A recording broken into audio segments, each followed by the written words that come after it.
మొన్న జరిగినటువంటి 5 రాష్ట్రాల్లో పుదుచ్చేరి ఒకటి. అది కేంద్రపాలిత ప్రాంతం అవ్వడం వల్ల లేకపోతే 30 స్థానాలు ఉండడం వల్ల పెద్దగా దాని గురించి ఇది లేదు.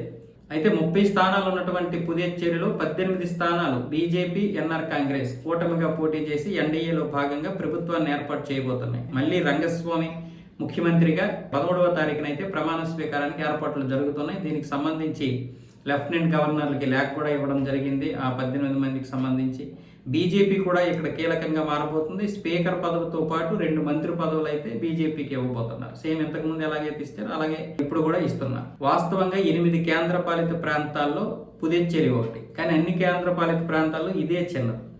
అటు అండమాన్ నికోబార్ దీవులు చూసుకున్నా, జమ్మూ కాశ్మీర్ని చూసుకున్నా, ఢిల్లీతో పోల్చుకున్న మిగతా ప్రాంతాలతో కంటే ఇదే చిన్నది. దీని మీద పెద్దగా ఆసక్తి ఎవరికి ఉండదు. తమిళ రాజకీయాల్లో ఉన్నంత ఆసక్తి ఇక్కడ ఉండదు. వాస్తవంగా ఇక్కడ తమిళనాడులోని భాగంగానే ఇప్పుడు ఇది ఉంటుంది. మనమైతే కేంద్రపాలిత ప్రాంతం అంటాం, కానీ తమిళులు దాన్ని అలా చూడరు. తమిళనాడులో భాగంగానే చూస్తారు.